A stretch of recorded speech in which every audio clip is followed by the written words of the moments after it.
It's just stupid. Like, I mean, say it's a 5-year-old child that's, you know, missing their mom and dad and that kind of thing. Could they not just deal with the behaviors?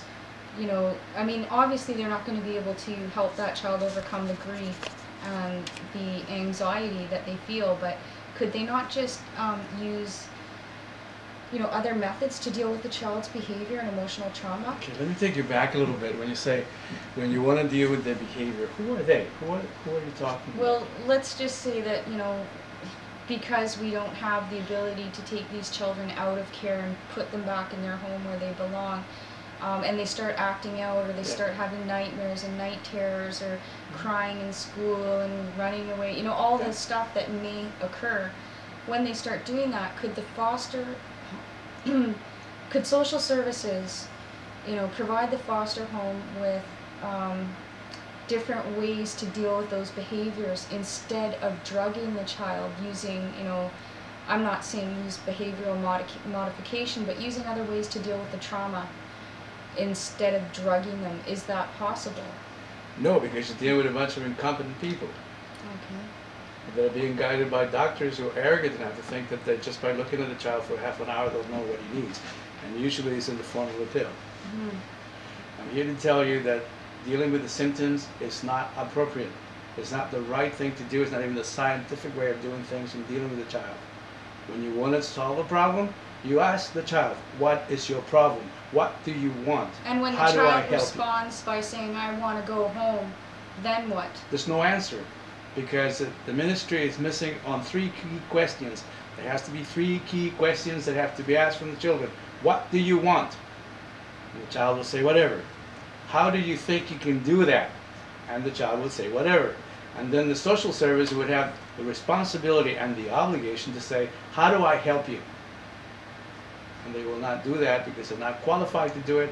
And if they do that, and if all the foster kids wind up going home, then they don't have a job. Right.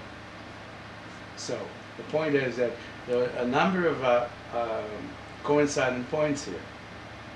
One is the scientific part of it, which is where I'm at, and I'm appalled at the fact that social services is not willing to deal with it. Right? The socioeconomic side of it, where foster parents and social workers will work in collusion to keep their jobs, writing them on the back of children. That's reprehensible, if not illegal yet. Right? I mean, they're going to protect the children. If you're going to do that, every social worker should be required to go back to university and learn what's required to protect the child. Drugging them is not a way to protect the child. All the scientific data on child development and lifespan development of anyone tells you that when the brain is changing because of the simple fact that you're growing, the moment you throw drugs in there, you're taking a huge chance because you just don't know what's going to happen next. Right. I agree with that. Okay, so if you have a bunch of people who are incompetent, callous, irresponsible, insensitive, and ignorant, working for social services, making decisions on your children, God save you. Well said. Do you want to cut it? I think it'll get you in trouble for saying all that if they know who. I mean, you won't get. Oh, that's an honest opinion. Why should you get in trouble for saying the truth? Well, you shouldn't, but these people have the power to. But we have to stop thinking, Diva. We have to stop thinking about ourselves because our little children, yours, mine, you know, all these other kids, and the little kids are about suffering. to be So taken. if we put ourselves a little bit at risk to send a message out there to try and get the help that we need, then we're just doing something for them. So why don't you ask him this? And to change ignorance, to change an ego. Need to. I know you need to, but you know egos fight their imprinting. They fight to be able to keep what has been imprinted and they're familiar with and they've known all their lives to change. This is not like the police force. We cannot keep on hiring people to keep the old head going. Right, we need to re-educate and enlighten people to learn how to have some compassion. We have a responsibility. A responsibility, so, that's what I mean. We have a responsibility. Can we touch on how it ended up like this? Because 20 years ago, obviously there wasn't a lot of children being drugged like this, or maybe 25. 20 years ago. 20 years. So let's try to talk 20 years ago to now, or now to 20 years back. Can you do that? Yeah. Have responsibility, right? Yeah. From a scientific I feel hostility coming on camera. From the mere understanding of the word responsibility, I can prove to you that the ministry and all its social services staff are not qualified to do the job. You see, the word responsibility means being able to respond. So when you walk into a courtroom and you ask a question about a child, any question at all, and you come across with a lie, you're not responding. And my own experience has told me time and time again that every time a social worker hits the courtroom, he's 90% of the time will be lying. Oh yeah. So that's not being responsible. That's not being responsible to the ministry, not responsible to all of us who are paying for this thing, not responsible Well, to if the the child. court doesn't have the proper information, the true information to go by, how can they possibly make a proper decision on behalf of the child?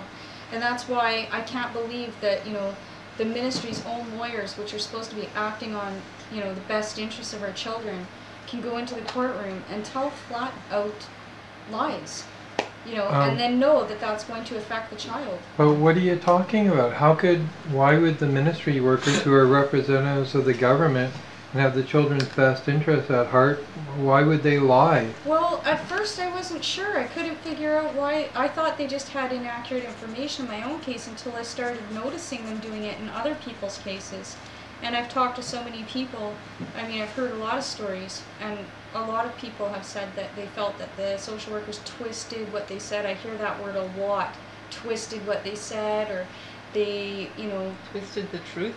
Twisted the truth. And I realize now, by what I've learned through other social workers, or I shouldn't say not social workers who work for the ministry, but through other people in social work who've said that, the ministry is funded by how many children, go through their gates.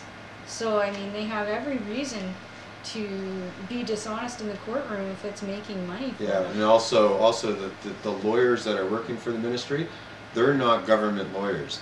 They're represented by a law firm, and a law firm's there to win on behalf of the ministry. I've just noticed that a couple of, not all the lawyers, but a couple of lawyers who represent the Ministry of Children and Families are very ruthless, and they don't care about the outcome of the child. And it's very difficult for me to wrap my head around the fact that our child protection system